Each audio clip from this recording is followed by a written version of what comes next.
বিশ্বকাপের নকআউট পর্বে high voltage match, ব্রাজিলের প্রতিপক্ষ জাপান। রাউন্ড অফ 32-এ ব্রাজিল মুখোমুখি হবে জাপানের।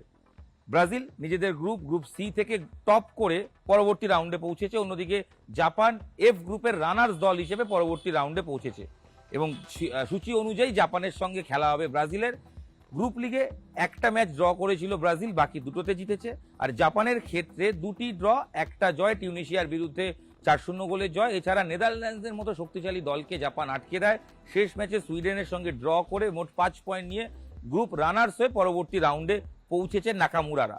প্রতিপক্ষ ব্রাজিল। নেইমার লাস্ট ম্যাচে নেমেছেন, আহামরি কিছু না খেললেও নেইমারের ফিরে আসা ব্রাজিলকে আত্মবিশ্বাস দিয়েছে। গ্রুপ পর্বে সবকটা ম্যাচে গোল করেছেন ভিনিসিয়াস জুনিয়র, যাকে জিনিয়াস জুনিয়র বলা হচ্ছে। এছাড়াও ব্রাজিল টিমটা মরক্কোর বিরুদ্ধে প্রথম ম্যাচ আটকে গেলেও পরবর্তী সময় থেকে বাকি দুটো ম্যাচে ছন্দ ফিরে পেয়েছে। দুটো ম্যাচেই 3 গোল করে ব্যবধানে জয় পেয়েছে। মাঝবার স্ট্রাইকারের মধ্যে যে কৌশল, তাদের যে যোগাযোগ, সেটা স্থাপন হয়েছে। ডিফেন্স বেটার খেলছে, গোল লাইন বেটার খেলছে। ব্রাজিল নিজেকে ছন্দময় ফুটবলে ফিরে পেয়েছে। ব্রাজিলের ঘরানা সেটা দেখা যাচ্ছে। আনসেলোত্তি কোচ, তিনি ব্রাজিল দলটাকে গুছিয়ে নিয়েছেন। অন্যদিকে জাপান, তারা কিন্তু বরাবরের শক্তিশালী দল এবং পরিসংখ্যান যদি দেখেন, হ্যাঁ অবাক হবেন, কারণ পরিসংখ্যানে জাপান অনেক পিছিয়ে, ব্রাজিল অনেক এগিয়ে। তবে শেষ সাক্ষাতে জাপান হারিয়ে দিয়েছিল ব্রাজিলকে। 2025-এ একটা ফ্রেন্ডলি ম্যাচে জাপান 3-2 গোলে জিতেছিল ব্রাজিলের বিরুদ্ধে। পিছিয়ে পড়েও সেই ম্যাচে নাকামুরারা জয় ছিনিয়ে নিয়েছিল। ফলে ব্রাজিলকে যে হারানো সম্ভব, এটা বিশ্বাস করবেন জাপানিরা। আর এশিয়ান র্যাঙ্কিংয়ে জাপান 1 নম্বর, যদিও ফিফা র্যাঙ্কিংয়ে তাদের র্যাঙ্ক 18, সেখানে ব্রাজিলের র্যাঙ্ক 6।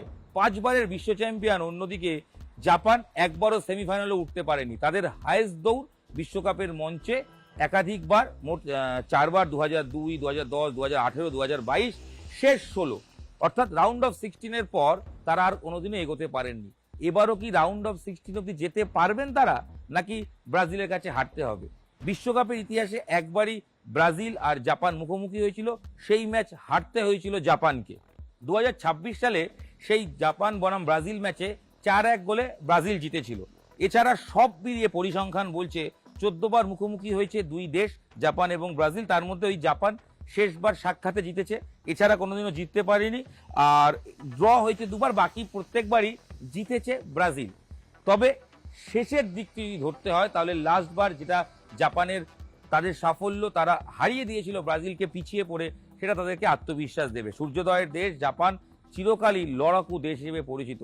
এক ব্রাজিলিয়ান ভদ্রলোক জিকোর হাত ধরে জাপানের ফুটবলের পরিবর্তন এসেছিল। যে লিগ চালু হয়েছিল, সেখান থেকে একের পর এক ফুটবলারের উত্থান। বর্তমানে যে টিম খেলছে তাতে অবশ্যই নাম করা ফুটবলারদের মধ্যে উয়েদা কিংবা ইতো, নাকামুরা, মায়েদা, এরা জাপানের তারকা ফুটবলার।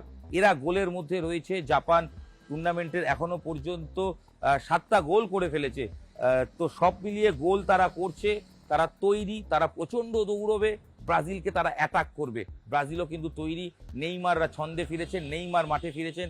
সব মিলিয়ে রাউন্ড অফ 32-এ ব্রাজিল বনাম জাপানের লড়াইটা সবচেয়ে আকর্ষণীয় হতে যাচ্ছে, এটা নিশ্চিত করে বলা যায়।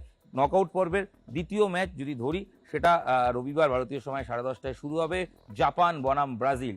এশিয়া এগিয়ে নাকি ল্যাতিন আমেরিকার সবচেয়ে শক্তিশালী দেশ ব্রাজিল, তারা এগিয়ে? কে করবে বাজিমাত, উত্তর দেবে সময়। তবে পরিসংখ্যান কি হতে পারে সেটা তুলে ধরেছি। রেজাল্ট কি হবে আপনারা বলুন। নিউজ 18 বাংলা ডিজিটালে আপনাদের সঙ্গে আমি ইরণ রায় বর্মন ছিলাম। এই ভিডিও এখানেই শেষ করছি। আপনাদের মতামত, স্কোর লাইন লিখে পাঠান আমাকে।